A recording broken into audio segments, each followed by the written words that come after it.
The almost empty attic. As he climbed the back stairs, Roger McAllister noticed a thermostatically controlled ventilation fan mounted above the rear attic window. From the model and trim of the fan, the very brand that McAllister himself recommended for some of his clients, those who insisted on keeping things in their attics, he guessed that it had been installed maybe 6 or 7 years before with professional workmanship. It didn't seem like the kind of thing an old widowed professor would spend his CPP on. Well, thought McAllister, this family might not, after all, be wasting my time. Despite the small house in the ordinary neighborhood, this Jacob Josephson might turn out to have had a little cash. The attic had been cleaned. There were no old clothes, no old furniture, no old toys, no stacks of boxes for the off chance that someday somebody might need to return an appliance to its manufacturer. None of the usual attic clutter through which McAllister so often found himself navigating. The simple oak flooring, recently mopped, extended from the back of the house to the front, clean lines of 40 feet or so.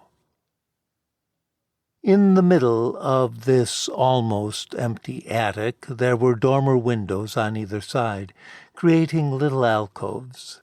In the left-hand space, protected from the sun by closed wooden blinds, was the collection that McAllister had come to see. 2 cardboard boxes, 3 rough wood crates, a single tall bookshelf filled with titles in German, and an old blanket chest. Very simple, the kind that could be pressed into service, if need be, as a coffin for a 6-year-old child. "This is what remains," said the oldest sister, "of our grandfather's bookstore." McAllister glanced over the books, then stooped down to look at one of the old wood crates. Konrad Josef Buchregal, München. The old fellow had called his store a bookshelf, thought McAllister. How cozy. "These were his favorite books," said the second sister, "or so we presume." "We haven't read them," said the youngest sister, the attractive one.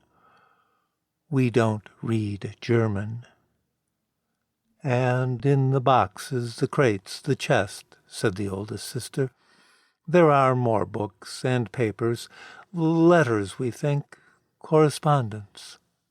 "None of us knew him," said the second sister. "He died here in Canada," said the oldest. "I was born a week later."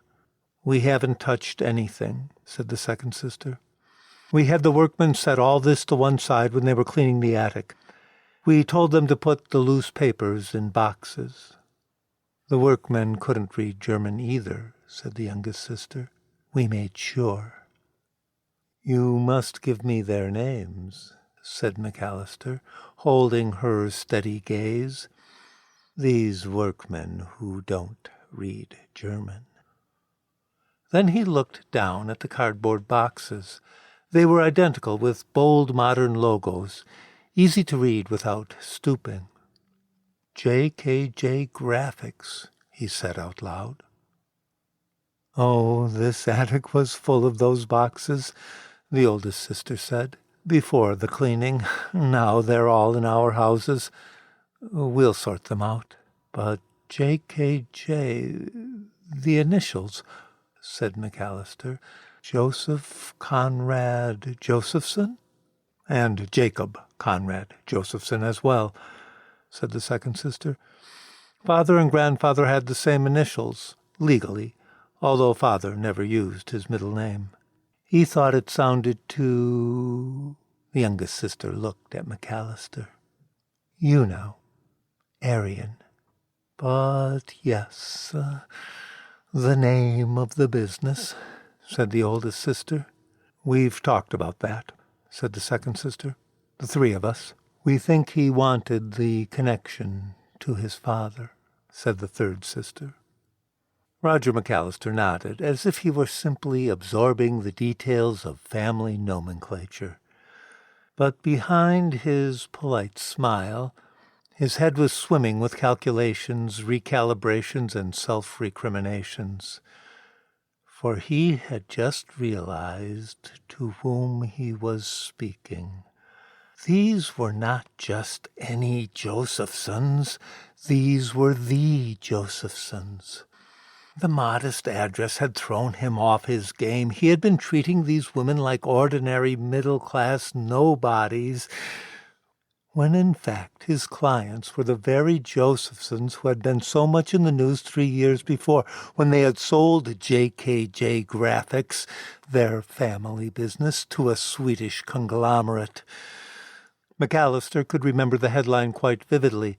The sale price had been $980 million USD.